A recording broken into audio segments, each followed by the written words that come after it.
Welcome back, everybody. This is SEC Football and Beyond. I am Chris Landry, and just as we got off last hour talking college football on Scouts Eye on college football, we're going to pick it up with even more college football talk with the first edition this week of SEC Football and Beyond.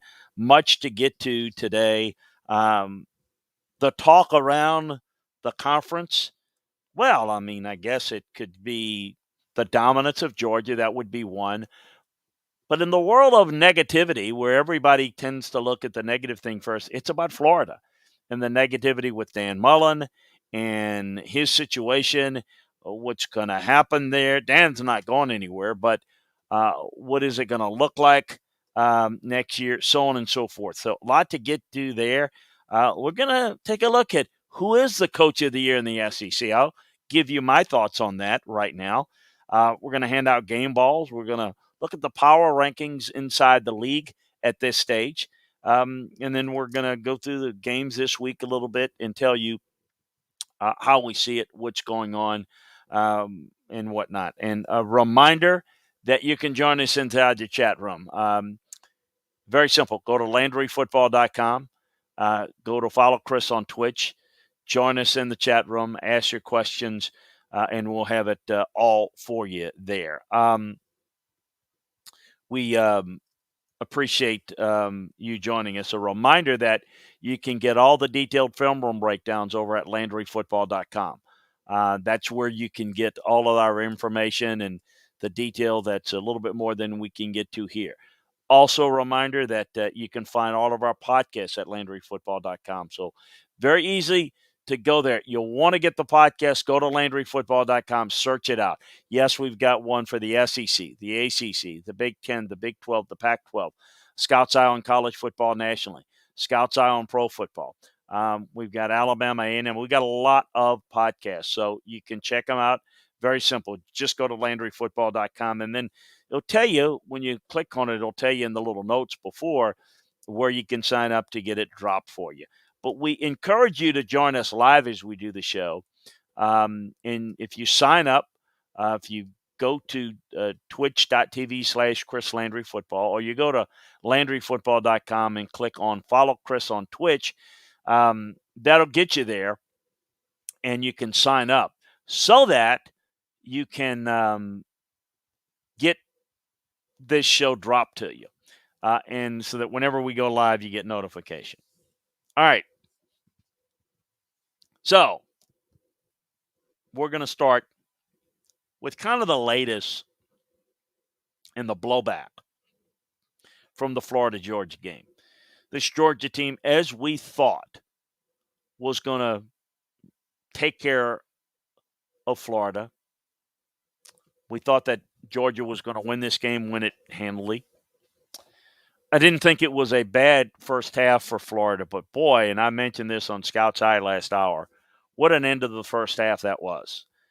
Can't remember too many games that went completely 180 with Florida a chance to be only down 3 going into the halftime. Just getting flipped around where they're down 24-0. And the game was over. Over. Florida can't throw the football. Look, I think in all the criticism with Dan Mullen, you see why he's having a hard time trying to figure out the quarterbacks. I think both of these guys are athletic. Neither one of them throw it well enough. And they're not going to have a passing game. And I don't think the receivers are winning enough on their routes. And Pitts is no longer there. Look, they're not the same team. Pure and simple. They're missing a lot. And so the criticism should be, and I don't blame anybody for criticizing them. Why are they in this situation? Well, why do they have this gap? Look, the quarterback you can miss on, a guy can leave, but they don't really have any answers. There are going to be substantive changes on the staff. It's not going to be the head coach this year. That's only going to be if Dan decides to say, you know what, I don't need this. I'm going to go somewhere else and do this. But he's not walking away from that amount of money unless someone is willing to pay him something in the same ballpark. Look, it's about the talent level in relation to Georgia. It's when you have the type of year that they have, it would be frustrating for the Georgia fan, excuse me, for the Florida fan, if they were unbeaten going into this game and they were be talking about what they were going to do in this game and Georgia beats them. You can look at it and say, we're not recruiting at the same level of Georgia, and we got to upgrade that. There's kind of a, a standard, and then there's certainly an understanding of where they are and where they need to be. But then when you have games like, they're 4-4, you lose complete traction and you get out coached against LSU when you can't make defensive adjustments. You get clearly out coached against Kentucky, and Kentucky doesn't have the overall talent that you have, but they're better coached. You begin to start look and poke holes in this short coaching tenure of Dan Mullen. How good of a coach is he? Staff's not very good. They're getting out coached again way too often. They're 4-4 inside the league. The talent level, the recruiting, is led to much consternation and discussion and trouble. 4-4 overall, 2-4 in the league, 2-4 inside the league, and of course they don't play anybody outside the league that's relevant. So you go into the game with low expectations as a Florida fan or as someone that's following this Florida team, and you see a team that comes out of it even worse. And to his credit, he didn't do the whole dance around this or that about this game or that game in how we looked and we weren't out coach. He's basically taken the approach of it's on me post game. It's on me. I got to look at everything. I think it's pretty obvious that he understands that the optics of it are looking even worse, maybe even worse than the on the field product, which is probably more fixable than you might think, but it does involve personnel. And the question is, how much better are you going to get if you don't get better personnel? That's a legitimate question and one in which he can only answer.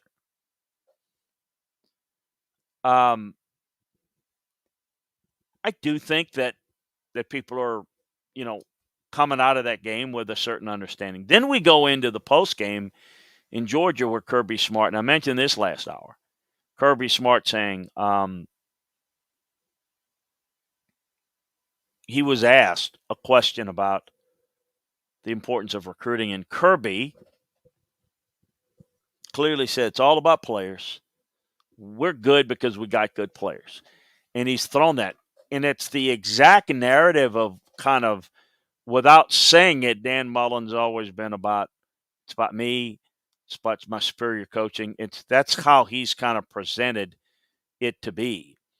And it has become almost, it's become very aggravating to a lot of the media there and a lot of the fan base that, he thinks that it's almost as if he wants to do it with a lesser recruiting acumen to prove how great he is as a coach. I don't know that that's true, but it really comes across that way.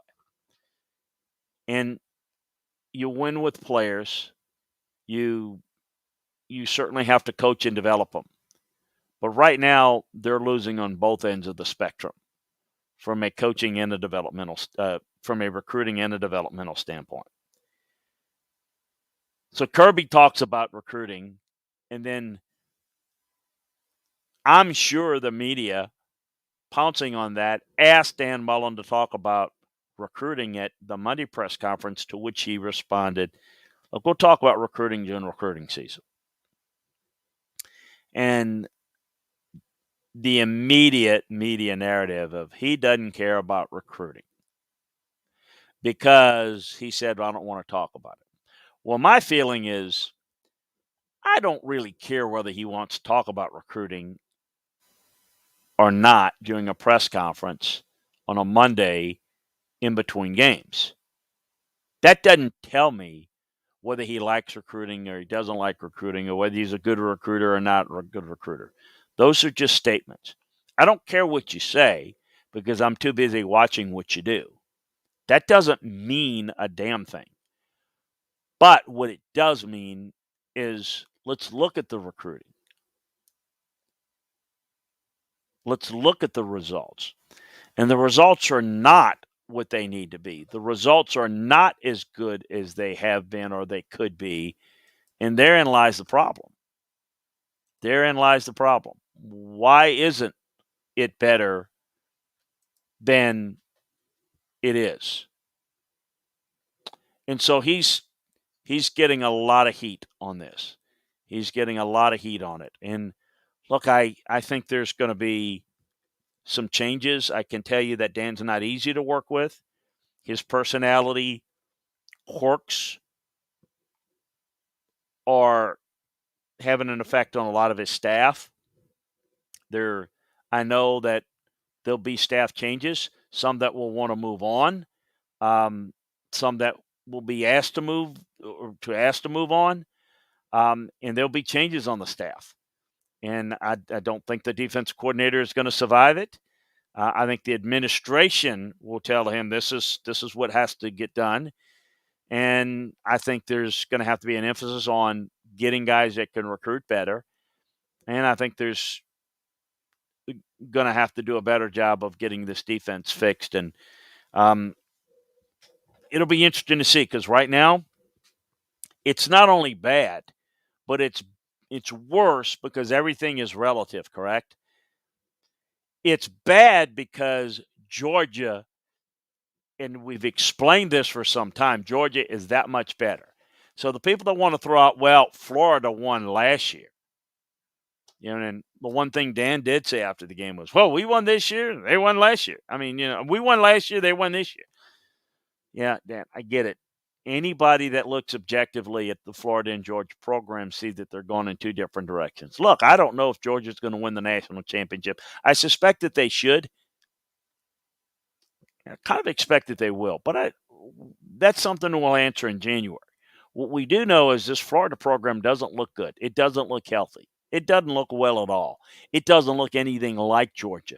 It doesn't look anything close to Georgia.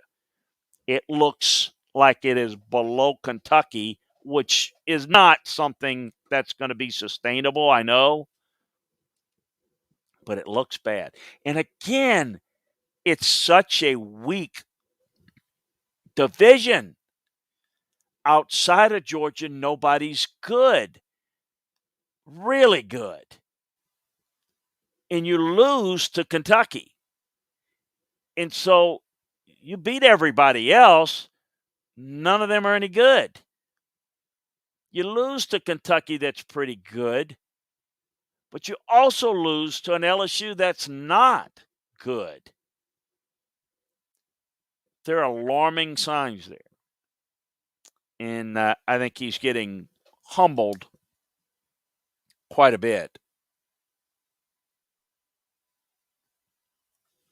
A guy that is humbling his opponents is Brian Harson at Auburn. Now, there again, let's not overstate things. Let's not get too far out of whack, but this is an Auburn team that, that they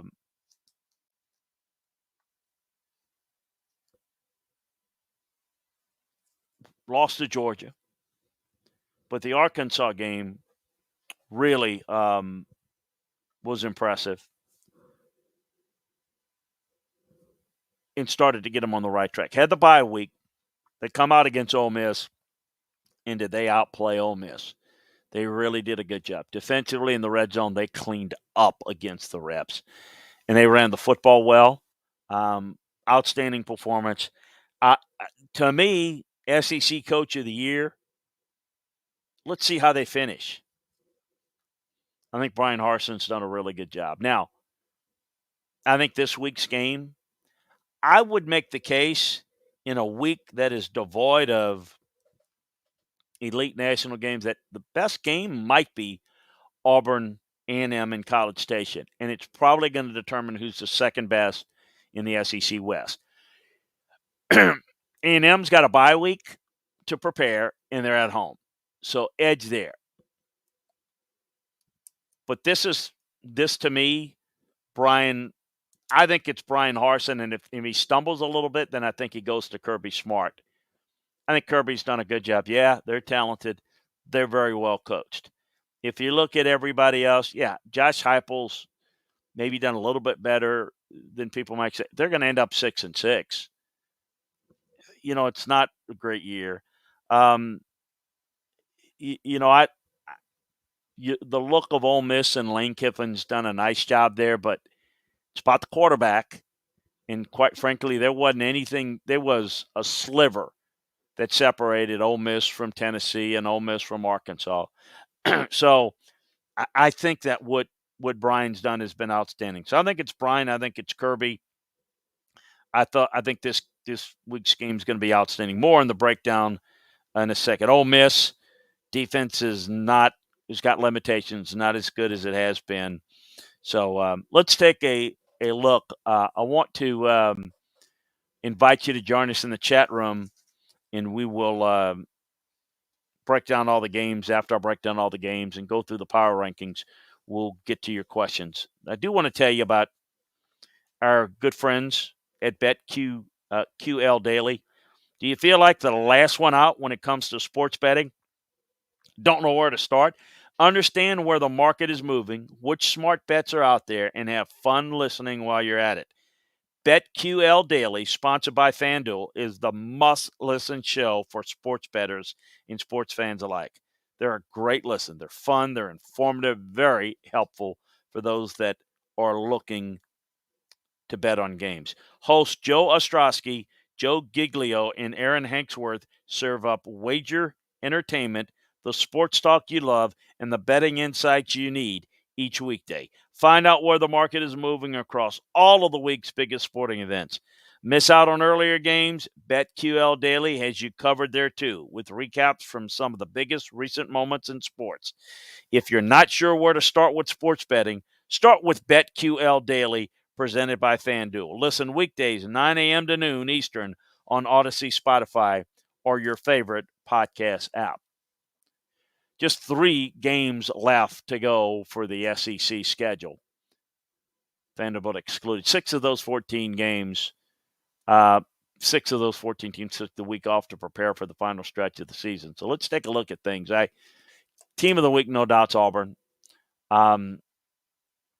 It really wasn't as close as people think. Auburn really controlled that game and dominated in the red zone. I think they're really, really good, and I think they kind of showed the separation between them and Ole Miss. And I think now it's about, as I said, Auburn and A&M for who's the second best in the West. Pretty clear. It's Georgia, number 1, Alabama, number 2. I would go with Auburn right now and then A&M, but I think that could flip with a win by A&M this week. Then I would throw Ole Miss, Kentucky, then Arkansas, Mississippi State, then Florida. Yeah, Florida at 9. Then Tennessee, LSU, and then the really bad boys. Bad and like you're bad. Missouri, South Carolina, and Vanderbilt bringing it up. Game balls this week. Tyler Beatty did a good job. Will Rogers, quarterback at Mississippi State. Jacoby McClain, Auburn, was outstanding. Nolan Smith, Georgia. Harrison Mevis from Georgia, from Missouri. Colby Wooden at Auburn. LaQuiston Sharp played well at center for Mississippi State this week. And then I thought the freshman Trevon Wallace of Kentucky, the linebacker, did a good job. So let's get into the games of the week. And then again, if you got any questions, we'll answer it in the mailbag segment. This Auburn team looks really good. And you can look at this game and say that Matt Corral had a rough night, but And I do think he's getting worn and injury prone, but or injury riddled, not injury prone, but injury riddled. But this Auburn defense saved the day down the stretch with a number of key stops against Matt Corral, and they got some big time plays to get out with a win. Um, I'm curious to see where Auburn ends up in the initial rankings, number 12 in the AP poll following the afternoon's action, and so you're going to have a 12, 13-ish type matchup. We'll see where they're ranked in the polls in the playoff rankings, but we're going to see two top 15 teams, I would think, in a really good matchup. That's look, Auburn, we can talk about them being in the mix. If they win out, obviously they're in pretty good position. A&M's already beaten Alabama, whereas Auburn has got one conference loss. A&M has got two losses. Um, so we look at them and say, what's going to happen in the matchup as we look at it? I'm trying to get my hands on it. So Auburn is 3-1, 6-2 overall. Texas A&M obviously has a loss to Arkansas and a loss to Mississippi State. Now they do have the win against Alabama. Alabama's going to have to lose one. Now we're looking at Auburn with the one loss. They're 3-1 inside the league, losing to Georgia. But certainly, if they can win out, they will have an edge over Alabama.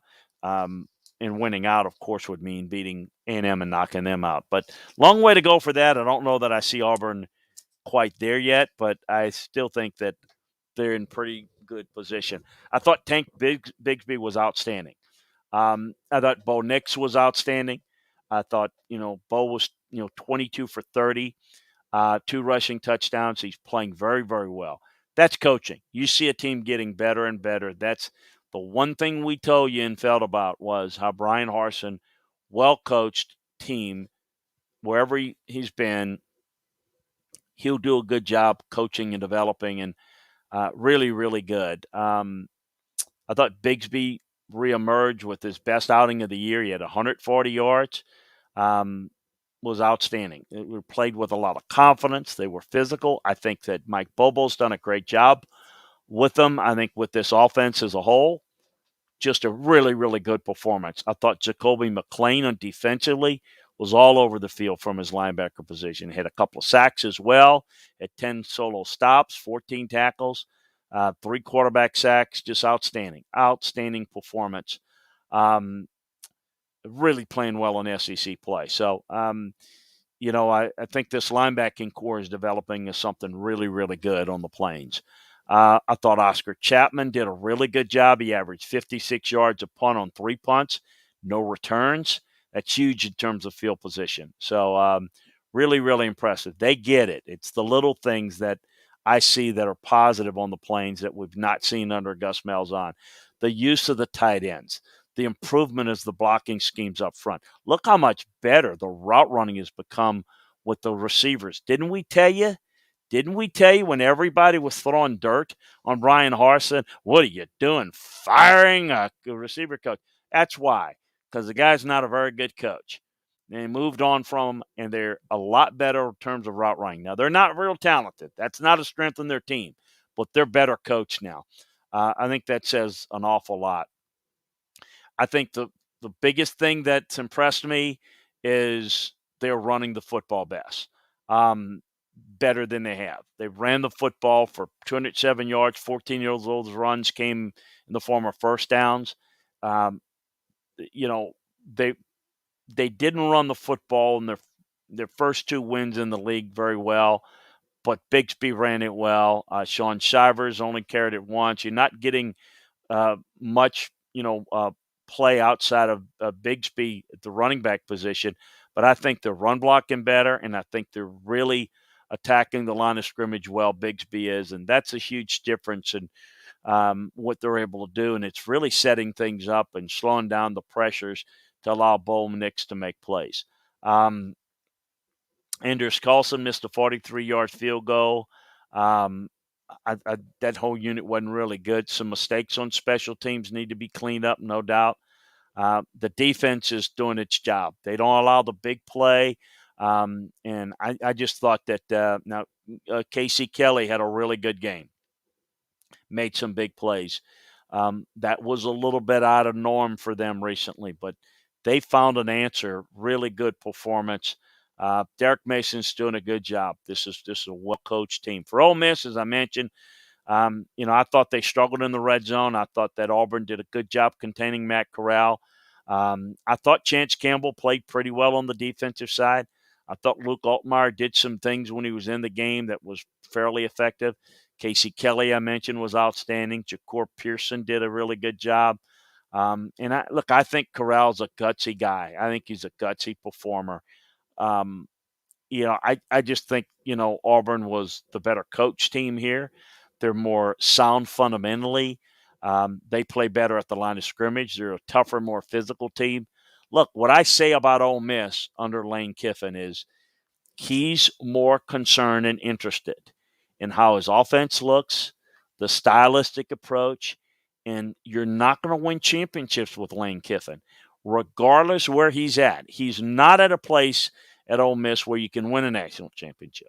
But even if you went to a place that's capable of winning a national championship, he wouldn't win a national championship because he doesn't know how to play a complementary style. He doesn't know how to play to his defensive strength. He cares about how his offense looks because that's what he likes, that's what he is, and he identifies with how the offense looks more than winning games. He wants to win games, of course, but he wants to win it his way. And I think protecting and helping his defense is something that's going to keep him from falling short in terms of a championship level. Let's get into Georgia, Florida. It was a beatdown. They're 8-0 this year. They were outgained by a yard, but the defense put 3 touchdowns on the board right before the half. It controlled the game. It wasn't a real good performance by Stetson Bennett. I do think people said, why didn't JT Daniels play? Guessing, even though he was cleared medically, he hasn't gotten enough reps in practice to justify putting him in or working him at this stage. I would suspect we're going to see it. I think we're going to need to see Georgia be able to make more plays in the passing game. They might need it. What if they play Alabama? What if Alabama can get the ball out quick enough? What if they can score enough points against this Georgia defense's back end? Can Georgia play offensive football that can match up with Alabama? I do think that the one area that Georgia's better offensively than Alabama is the offensive line. And I think the commitment to the running game. So I think those things are what I'm looking for. But it wasn't a great performance by Stetson Bennett, but they didn't need him to be. What if they need him to be? I think he runs the game very well, and I think he uses his legs to run when they play well. I thought JT might play some, but I think they want to see JT get more practice reps. Zamir White was outstanding. I'm curious to see if this is the game that gets Kyrus Jackson going. I thought it was the best performance of the year. Adonai Mitchell had the guy beat on the second interception that Bennett had. Might have been another touchdown there. So I thought they were winning some in the passing game, and Brock Bowers is really good. Great scheme design in the pass game. The offensive line I thought was a little slow starting in pass protection, but I thought they cleaned it up pretty quickly. They're well coached there. I didn't think it was Georgia's best game on the defensive line, but still good. Florida committed to trying to run the football. I thought that the unit played pretty well. I thought it was a great game from Quay Walker. Keely Wingo came on a blitz and batted down the pass. Thought he was good. Nolan Smith took over a game for a little bit and did a nice job. I was really impressed with, for all the criticism they get, the secondary tackles very well. So I thought it was really, really good performance. Dean played well, as I mentioned. Walker, Jackson, Trevon Walker was just really, really good. from a Florida standpoint, it goes back to recruiting. Right now, just for an example, Georgia's got the number one class in the country, 15 4- and 5-star commitments. Florida has 13 total commitments, no 5 stars, just 5 4-stars. Not going to beat them that way. You're not going to outcoach Florida. And, it's going to be interesting to see where this goes. The other thing I will say in defense of Dan, he doesn't have a quarterback that can win in the passing game. Neither one of those guys throw it very well. They throw it to the other team more than you obviously want. And that's going to be a problem. So those guys can run it, but they're not really successful. In fact, probably the better decision maker of the two is Emory Jones. So, look, the criticism should come with, why don't you have a better passer? And that's a fair one.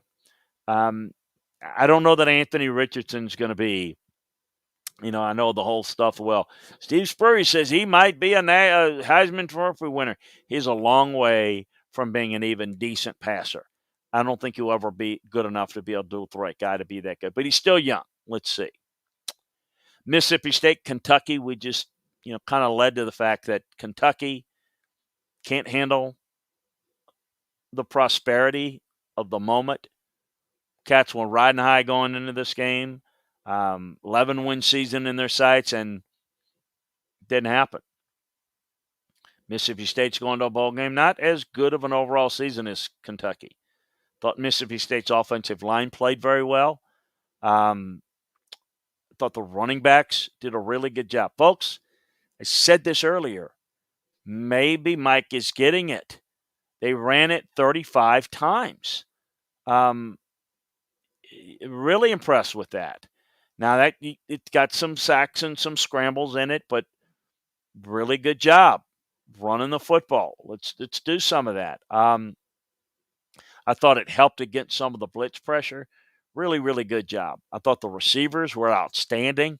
Thought they did a good job getting open, really making side adjustments, which is an essential part of what they do. I thought the quarterback play, Will Rogers, was outstanding. Just about as good as you can play.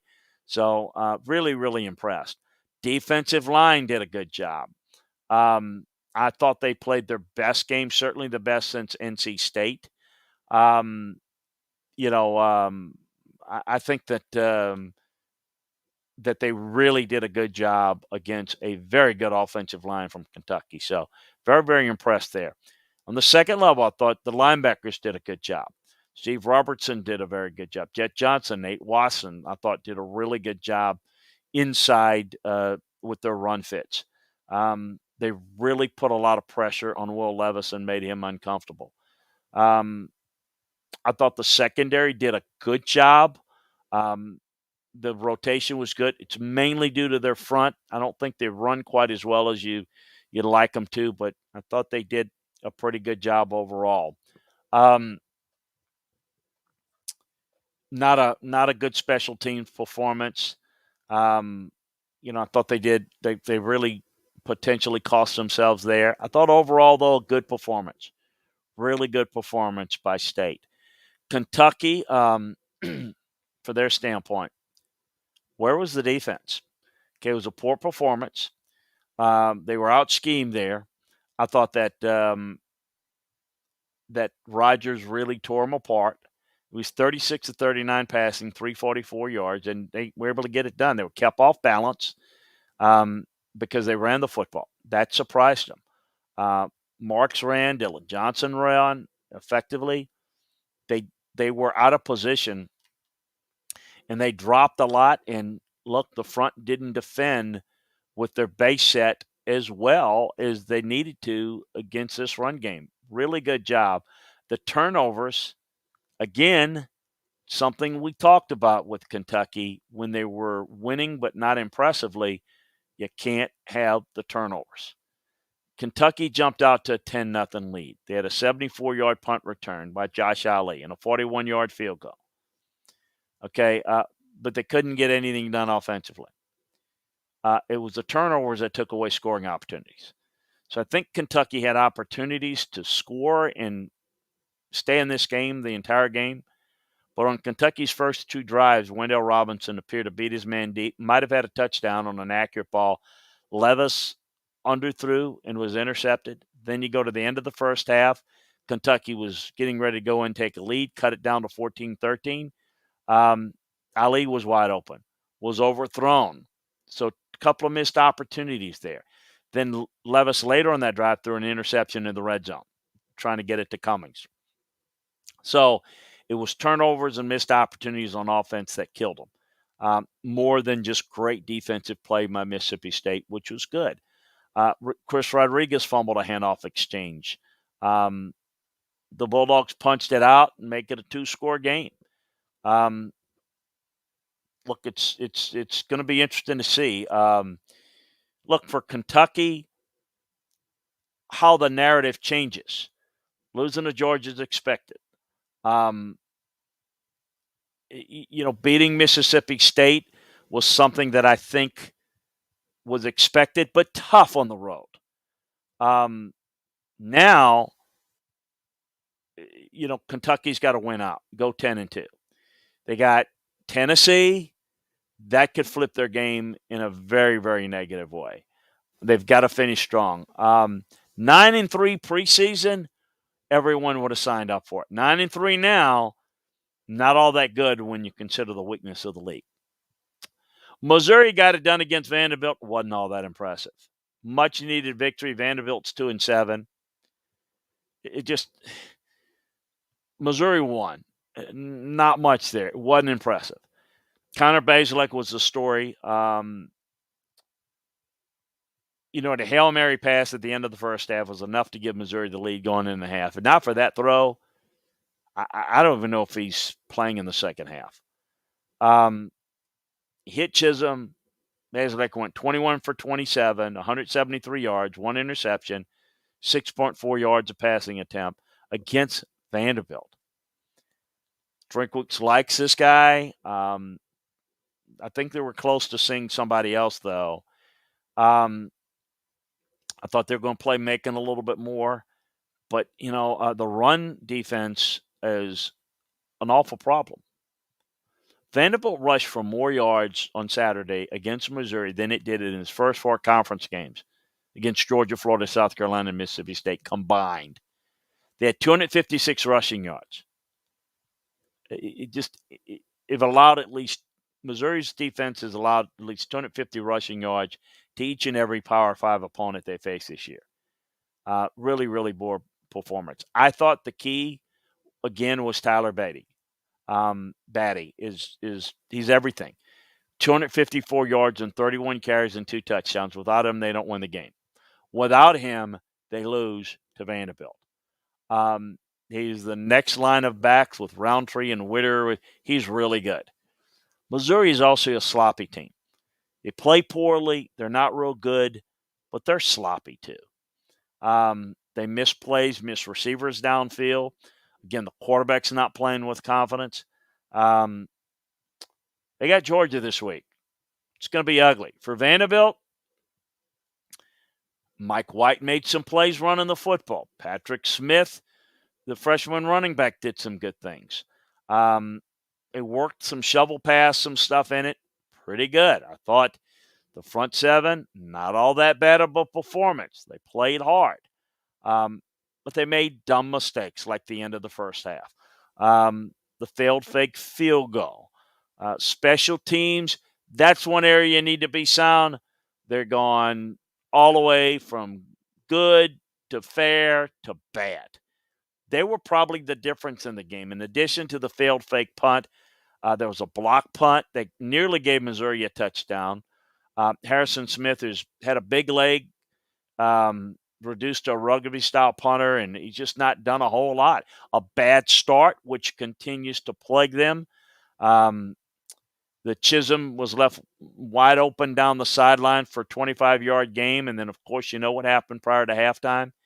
And Vanderbilt can't throw the football. There's no passing game.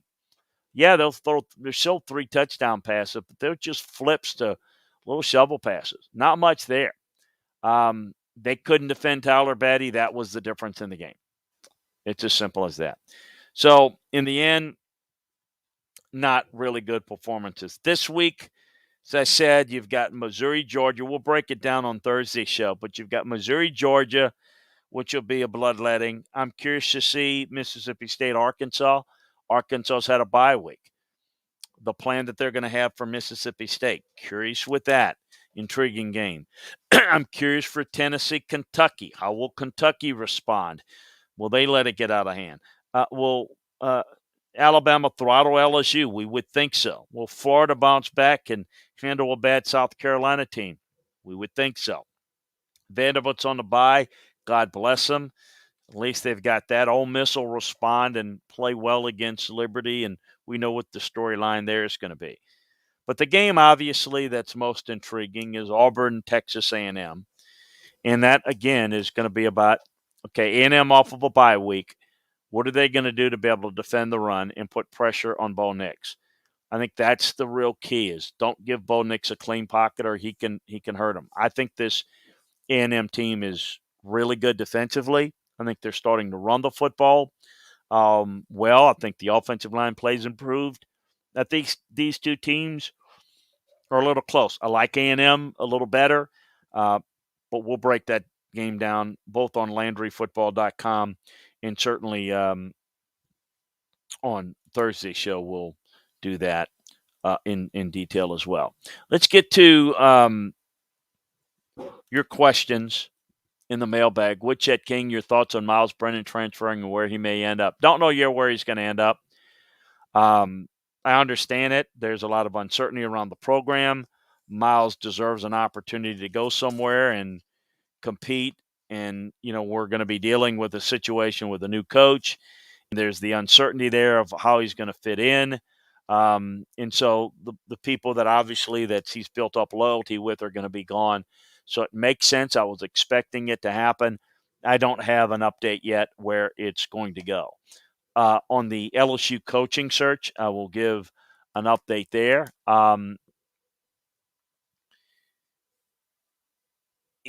Where Scott Woodard is he's got a guy or two that he knows will take the job. For example, if they want Mel Tucker, they'll get Mel Tucker.